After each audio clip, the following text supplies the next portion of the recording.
So let's talk reishi. Reishi is a natural mushroom, completely legal, does not cause any type of alteration in your thoughts. And reishi is an anti-inflammatory. It's really, really great for symptoms of anxiety.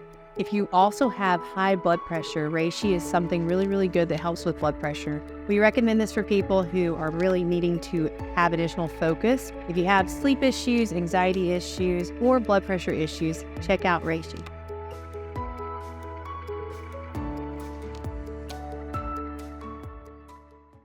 Hey, this is Katie Walker with Rethink with Revitalist on how we are changing the narrative of mental health. I'm excited to let you know that we are now doing something called 22 Raw, to where we sit down with veterans. We have 22 real-time conversations, raw video, raw verbiage, talking about real-time issues that veterans need to hear. So I hope you enjoy listening to all of these amazing leaders being vulnerable in this space, helping to make the change that's needed. Thanks for watching.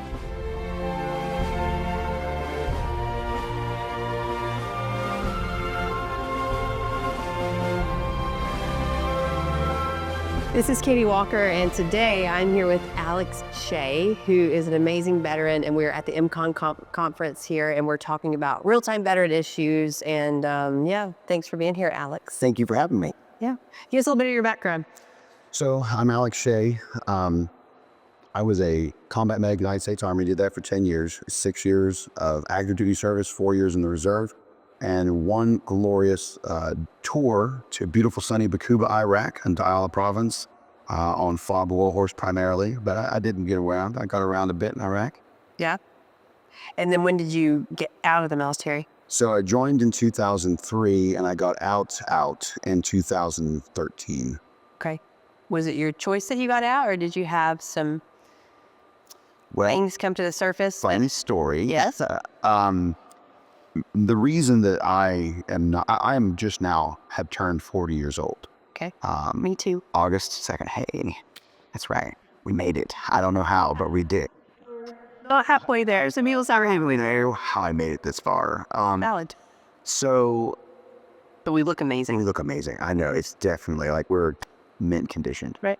So when I was in Iraq, ironically, I volunteered right after 9/11, joined up, rearing to go. 9/11 happened when I was a junior in high school, so I spent my entire senior year taking all ROTC classes and one algebra class just to finish my degree as quickly as I could with the most military experience that I could acquire as a 17-year-old. And that allowed me to basically get a little bit of a leg up in basic training, but not that important. So I signed up, I asked to go to combat, I asked to do infantry stuff, and they're like, oh, you're colorblind. I'm like, no way. And so I was like, well, what job can I do that'll get me to the front, like right away? And they're like, be a combat medic. It doesn't matter if they're bleaking pink or purple or yellow, you just stop bleaking, it'll be okay. And I'm like, cool, I can do that. So take the ASVAB, pass with flying colors, go to AIT and basic and all those fun things. First duty station, I'm still rip roaring, trying to go as quickly as I can to the front, get Germany as an assignment. And I'm like, okay, there's a lot of deploying units out of Germany. I want to get with Old Ironside and be like Elvis or something. And I get attached to like the medac, which is a dream when you're a medic most of the time. But I was like the one medic that like wanted to go as hard as I could and as fast as I could. So I got stuck at a hospital for like years.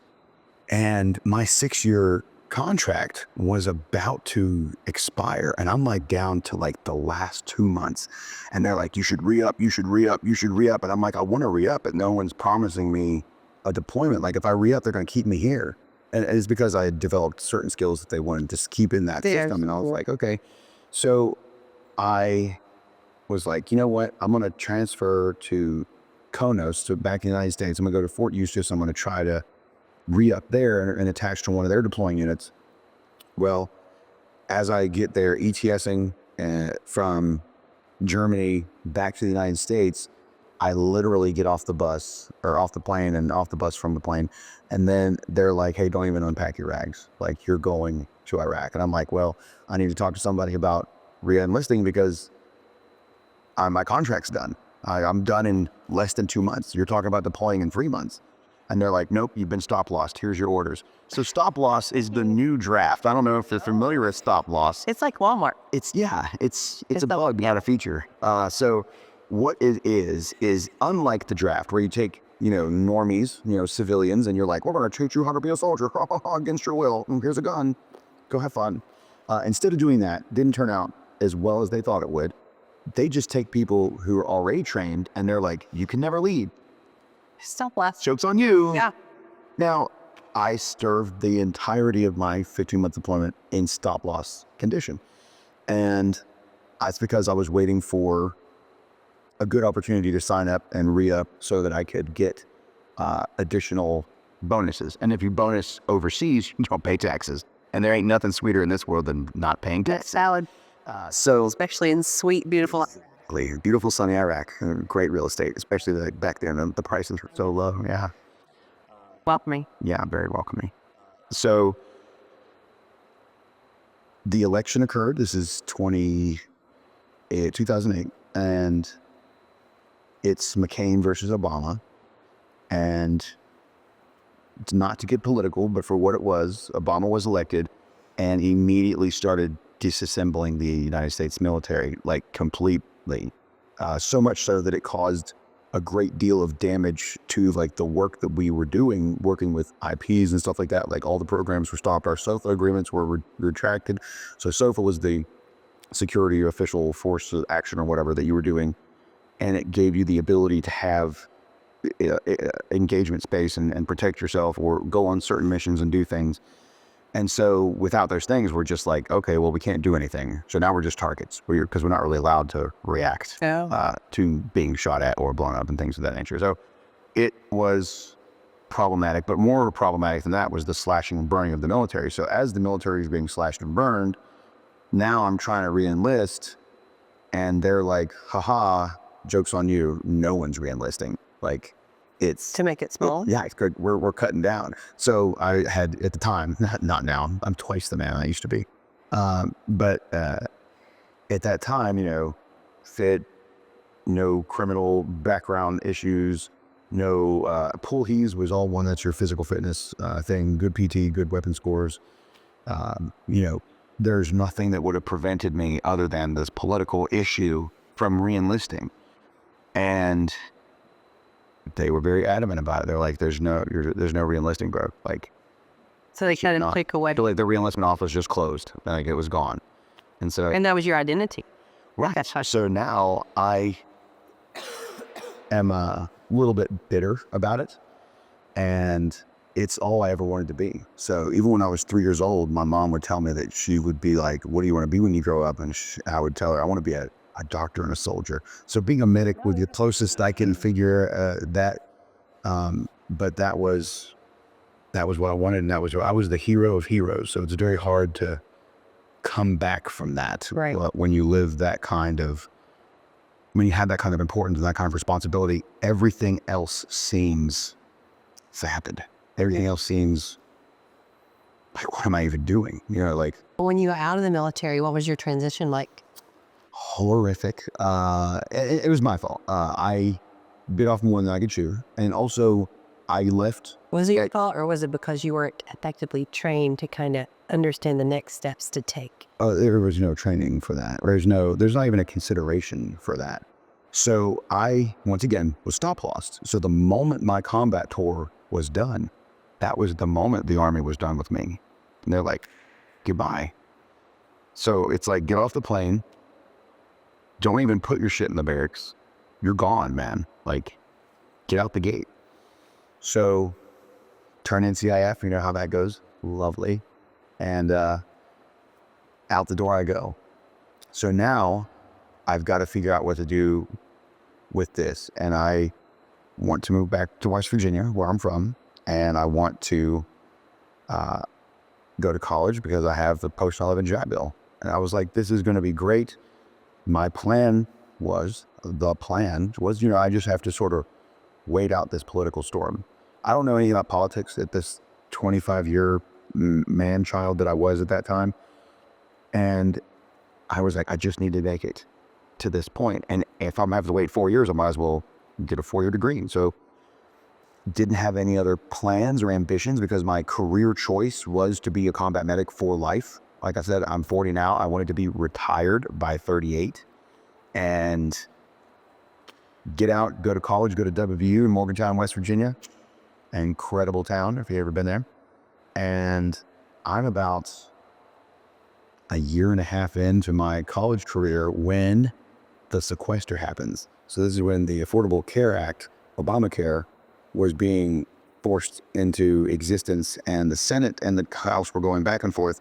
And eventually it got to a point where they could not have any consensus, and they allowed the government to shut down, like a government shutdown. You hear us talk about it all the time. They actually did it at that point in time for like 8 months.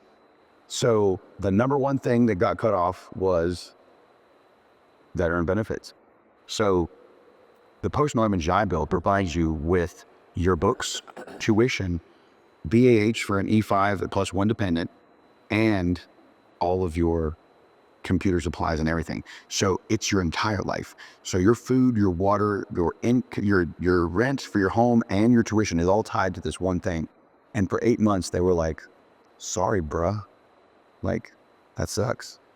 And I went to the counselors at the college, and they were like, you can drop out or you can keep going to class, but as soon as your money's up, then your money's up. Like, so I'm like trying to survive in class, can't buy books, trying to do these things. It was in a very competitive course. It was exercise physiology, very intense medical course I was going to use as a pre-med degree to go green to gold, do an officer thing when I go back. But alas, those days never came because I had to drop out of college to feed my wife and my dog. And I started doing odd jobs. We worked at Bank of America for a while, worked as telemarketer for a while, worked as a car salesman for a while.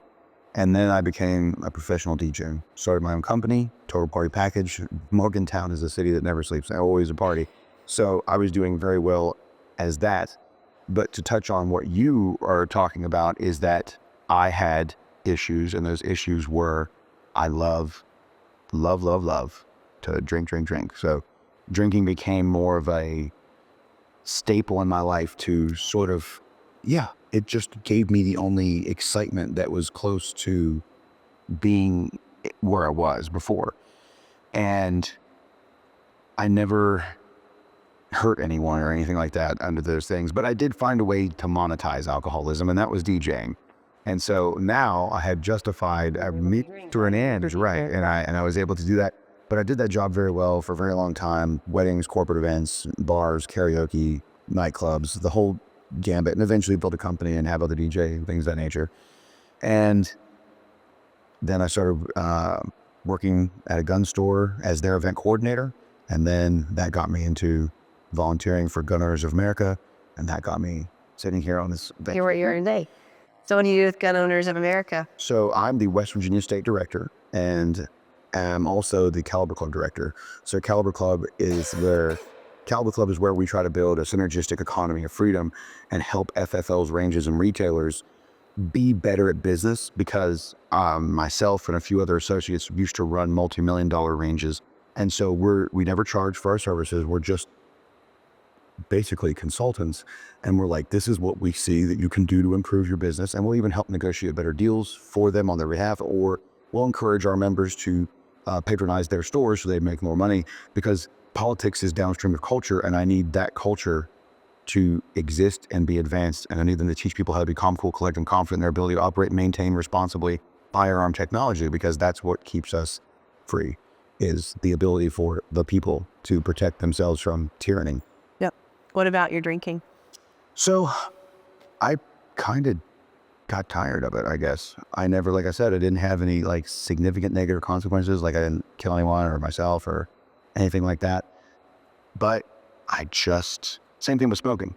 I smoked enough cigarettes to where I was like, you know what, I don't want to smoke cigarettes anymore. Interesting. And I still drink, but not to the frequency or that I did in those days and those times. You know, a lot of people that I talk to who have alcoholism, it's like, to me, like, it's people who have a lot of anxiety a lot of times, and it's almost like alcohol. So like the way that addiction works to me because I have like neurologic theories, is, you kind of get in a situation where you feel out of control in life. And then with normal relationships, you have a variable, right? This person who's at your side is your wife is your variable. Alcohol is not a variable. It comes when you need it to. It's your control. Right. So you turn to that and you have the alcohol there. And then it's like, when you're struggling, right? It's like nothing went your way. It's like with the military kind of pushing you out from that aspect, school pushing you out, you having to learn to be vulnerable and like versatile, right? And with all these different pieces, like no wonder you turned to alcohol, because it's probably gave you some type of false sense of control with all these things going on. Well, I can tell you this, and I think this might be why it was easy for me to like let go and sort of, I don't want to say control it, because you can't really ever control something like that, but I have rules, and the rules are I only drink when I'm happy. But the thing about me is I'm always happy. So that's the rule. So if I ever feel any kind of inkling of any other emotion, if I ever feel sad or overwhelmed or mad, those are not drinking times. Right. I only drink to celebrate, but that goes back into me being like an evil genius and figuring out how to celebrate every day. But you also, but you also have the ability. So there's something called your salience network in your brain, and the salience network helps you to categorize. So you definitely have that skill set to where you can categorize. It's like, nope, don't want to do it, not doing it. Other people can be like, no, I don't want to do it, but I still am doing it. It's like people who like hit heroin. They're like, I don't know why I did it. I didn't want to do it, but I did it. And it's because, there's a lot, it's like salience network, default mode network, all these different pieces to where they literally can't stop themselves because they don't have those structures in their brain, but you do. So you're right though. I mean, like talking about like the sadness, like don't drink when you're sad, all this other stuff, because so many veterans kill themselves with guns that are usually their alcohol. I mean, they're drinking, and then that's typically their plan is I'm going to go get drunk. I'm going to shoot myself, and unfortunately, like we've got to get to the point to where we can educate people better on alcoholism and guns awareness, and I was telling somebody earlier, talking about guns, everybody's like, oh, take the guns away, whatever. You're right. And I'm not that person. I don't think that way. But I think, right, if you think about prescription drugs, so many people overdose and kill themselves with prescription drugs. It's also a tool used to die, but so is a gun. Right. And you don't hear, people out there saying, oh, no, take their meds away, no, they're prescribing those all day long. It's like, oh yeah, they've got 38 different prescription medications. It's like, we need to put in education for the prescription, like guns need to be right there with prescription medications. And because they go hand in hand, like guns are meant to help protect. Right. And everybody wants to take these things away, or a lot of people want to take them away. It's like, no, we don't have the education. Like we need to inform people, like, how do you use these? How can you tell when you are at risk of hurting yourself with anything, right? One car wreck, there's so many people who wreck their cars, just them, right? And that's an intentional suicidal piece. Same things with guns, same things with medication. So how are you guys, like with the Gun Owners of America, like helping to bring more awareness as to, like with the mental health piece, it's like, what are you bringing to them so people are starting to understand, like, oh, I get that now. Like, yeah, that makes sense. So I can tell you that humans have rights. Guns do not have rights. We're not an organization of gun rights advocates. We're an organization of human rights advocates. So if somebody's going to be mentally adjudicated unfit to be in possession of a firearm, that is very possible. That is within the letter of the law. We have those mechanisms in place. Seek mental help, get a doctor to call a judge, and that judge then puts it in there, and then they have evidence presented, and that is there. But it's things like that, even though that is a legal process, and even though that is the law, there are real significant cultural issues that we as a society need to recognize when it comes to veterans. Veterans love this country and they swear an oath to uphold the Constitution. So whenever in the military or out of the military, anytime a veteran is seen asking for help of any kind involving any mental issue, the first thing that they want to do is disarm that person. They want to take part of their identity, because it's that way they've been trained. Their identity. this is their service animal, so to speak, is touching. Is their weapon. Yeah. Is my pocket knife or a pistol or a rifle, you know. It's like taking a surgeon's scalpel away. Exactly. That you have an identity, and this is the identity that they beat into us, literally and figuratively. Yeah.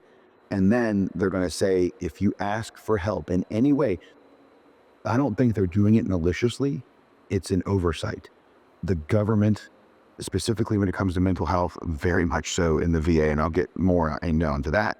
But if you ask for help in the military, your career's over. Your career's over. No more promotion, no more trainings, no more schools. You're just processed out. No more re-enlistment, whatever, because they just considered you damaged goods, and nobody wants to be that. Nobody wants to. You're alive, well, you're alive, but yeah, and so you're letting not only yourself down, but you're letting everyone in your team that counts on you down. And so, whether it's peer pressure or whether it's your own mental understanding of what that looks like, you don't want to be that guy. That's not who you are. You're dependable, you're reliable, you're this thing. And when that's gone, it's gone. And there's no coming back.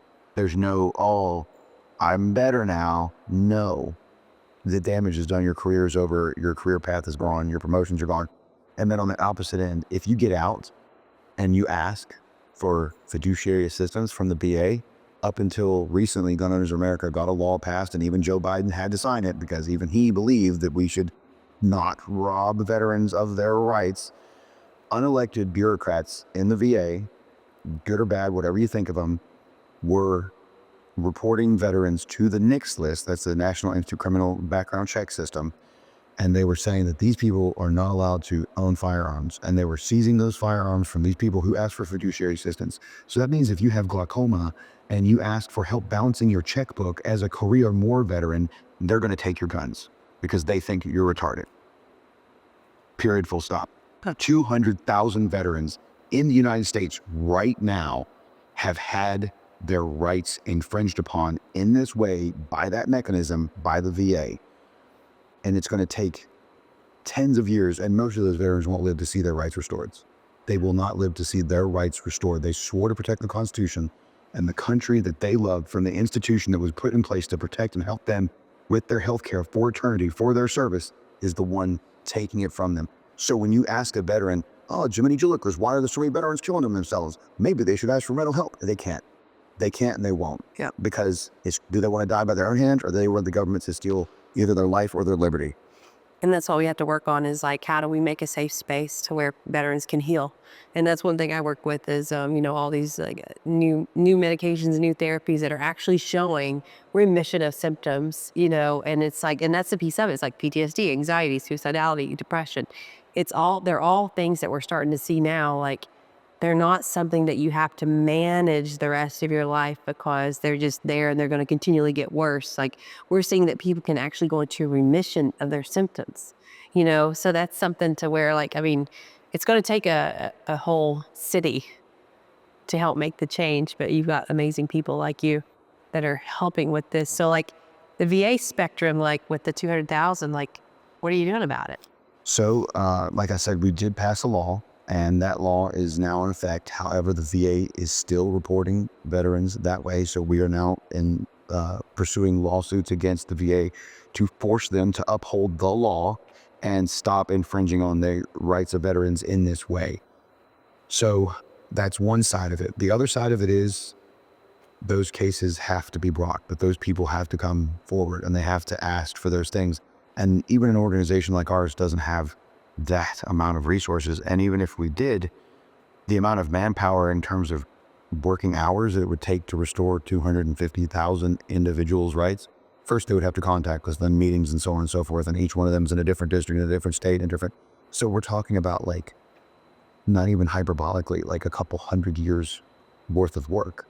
Like, that's a lot of work. Oh, yeah, I know. You guys, So we need like 200 years. exactly.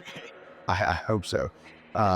But that's one of those things, if you're out there and if you're hearing this, come forward, bring it up, reach out to organizations like GOA and reach out to your VFWs and your American Legions and be like, hey, I need help and I need you to help me restore my rights because they have been robbed. Yeah. from me for asking for help from the VA, which is what it is there to do. Right. Right. Yeah. And you're right. I think VFW and American Legion, they seem like really good organizations that are trying to do the right thing. And they've been around long enough to where, it's that's the piece. And that's what I work on too, is like protecting the person. Like, you've got to protect the person. And sometimes we lose that. And I think the VA especially loses that sometimes, is that it becomes a number, But and that's one thing that we have to really focus on. So, well, thanks for all the work that you're doing. What would you tell a veteran today that's out there that may be struggling in life? if I were to speak to a struggling veteran, I would say, do not go quietly into that dark night. This is a fight. It is your fight, and it is a fight for freedom. If you, for lack of a better word, take a 9mm nap, you are only helping the enemies of America. America needs you now more than ever. You swore an oath to protect the Constitution.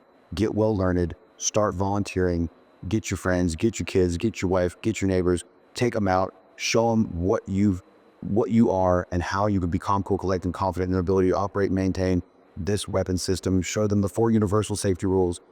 Politics is downstream of culture, and we need to drive this culture of freedom, but we're not allowed to talk about freedom anymore, except for me. All right, I definitely will talk about freedom all day, every day. No, and that's what I need you to do, fine citizens. I need you to reach out and push the culture. And if it ever seems like that light at the end of the tunnel is getting just a little bit dimmer, you remember that that's what they are counting on. They want you to quit, and I need you to fight. Fight now harder than you've ever fought before, because this is it. If we don't keep this battle on ink and paper, it's going to be blood and bullets, and I don't want to see that in America. I've already seen it everywhere else. That's not what we want. We want to keep it on paper. Get involved. Do not be black-pilled. Be the change that you want to see in the world. That's what I would say. I love it. Alex, your friends. Thank you. Sure. All right. Well, thank you so much for this. Really appreciate you. I appreciate you. Thank you for watching this episode. I hope that it brought you some insight and some impact into your life. For more on Revitalist, check out Revitalist.com. Be sure to subscribe to this, as we are going to continue to change the narrative on mental health by bringing in a whole facet of groups in order to help address this global mental health crisis that we are all feeling. So thank you so much to the partners that were on this episode, and to get more information about them, please click on the links below.